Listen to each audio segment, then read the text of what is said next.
Hello, good morning, welcome back to Cambodia. Today's video is quite a somber tone.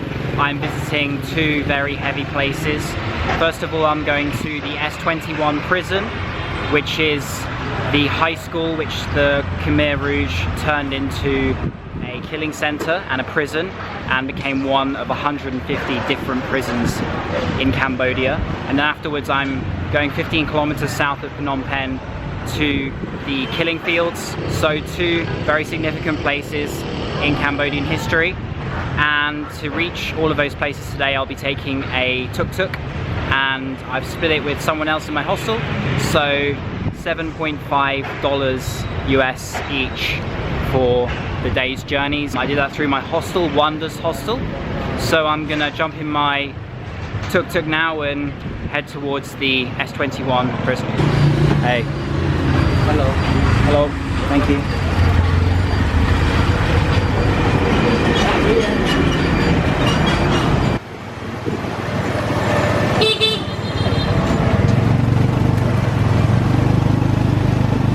So I'm now inside the Genocide Museum, which was originally a high school that turned into the largest detention and torture center in the whole of Cambodia during the Khmer Rouge's time, and up to 20,000 people were held here between 1975 and 1979.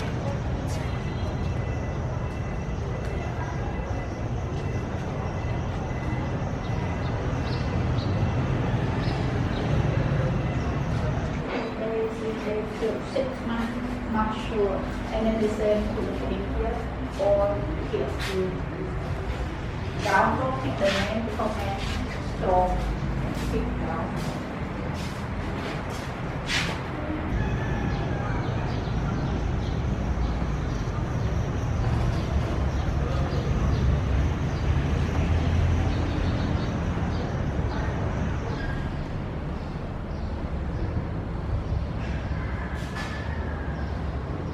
As you can see, it's still very raw. They've not really done much to it. In a lot of these cells, it's just a bed. The empty room where the walls are still scratched and scuffed. For example, this picture here, in the description, it shows that these window panes in this picture here are only found in this cell, which are these ones, which means this picture was definitely taken in this cell. Someone's strapped to the bed, bleeding and bloody, maybe dead, and the bed down here.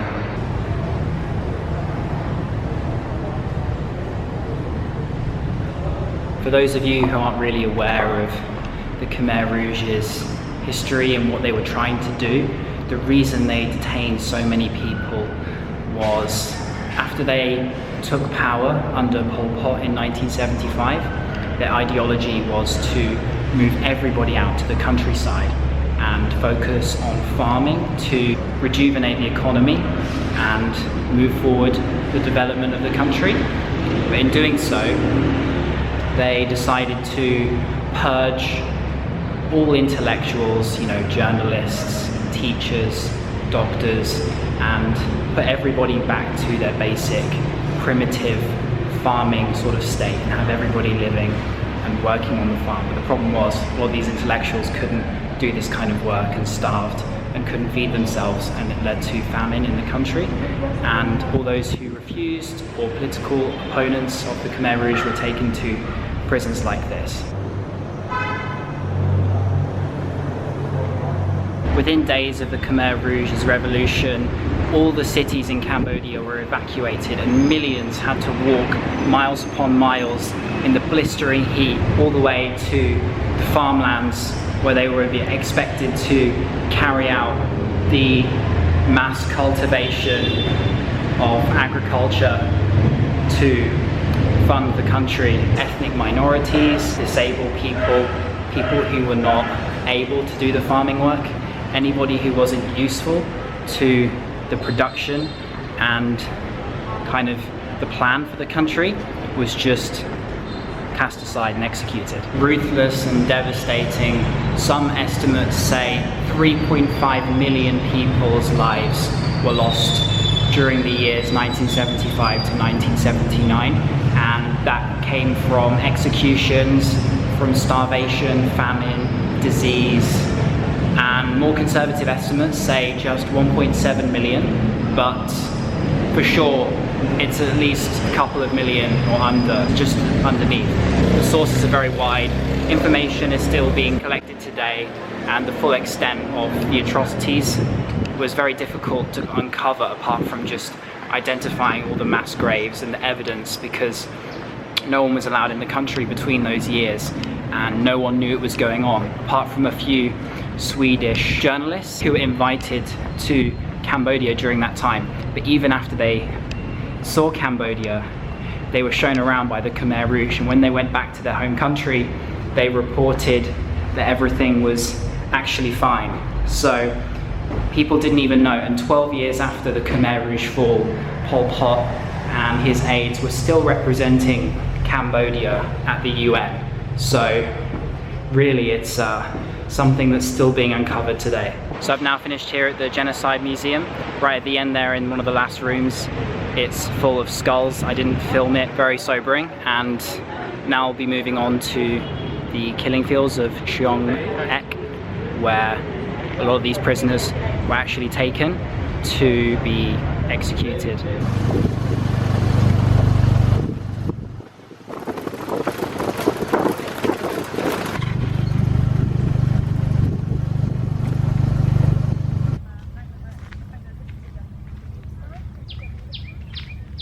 So having taken the 15-kilometer tuk-tuk journey through a lot of the villages around Phnom Penh, I've now come south of the city to where the killing fields are located.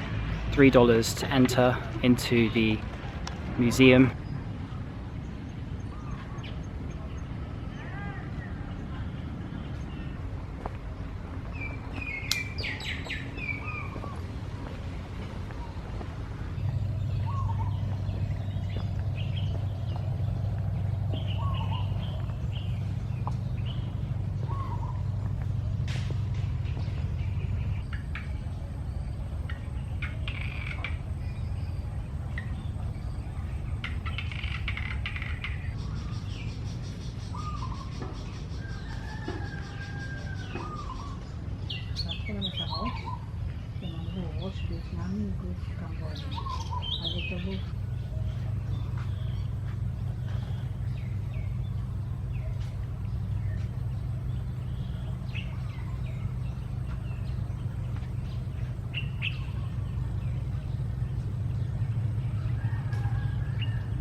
I'm keeping my voice down as there's signs to keep quiet, and we're in a mass grave.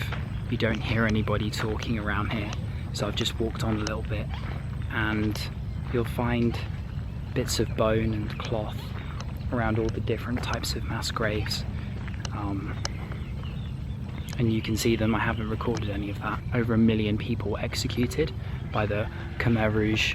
That's not just here, not just this site of mass graves, that's everywhere. So not 1 million people were killed here, but there was a very high number, and it was most of the prisoners kept at S21 who were taken here and then executed.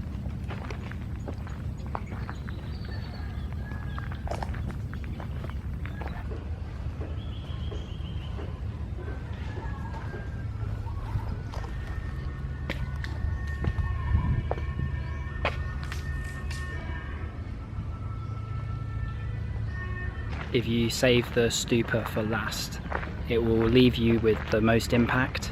Inside there are 8,000 skulls or so in a glass cabinet, all separated by age, sex, and method of killing. There's evidences of bamboo beatings, wooden clubs, all kinds of instruments and rods were used.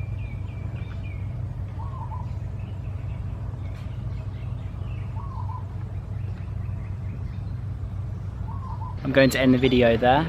I think it's very important to visit these two museums if you're in Cambodia. It's such an integral part of history and the history of humankind to learn from the mistakes of the past, to make sure this kind of thing never happens again, and so we can identify it when it does happen, if it ever does repeat itself in other forms.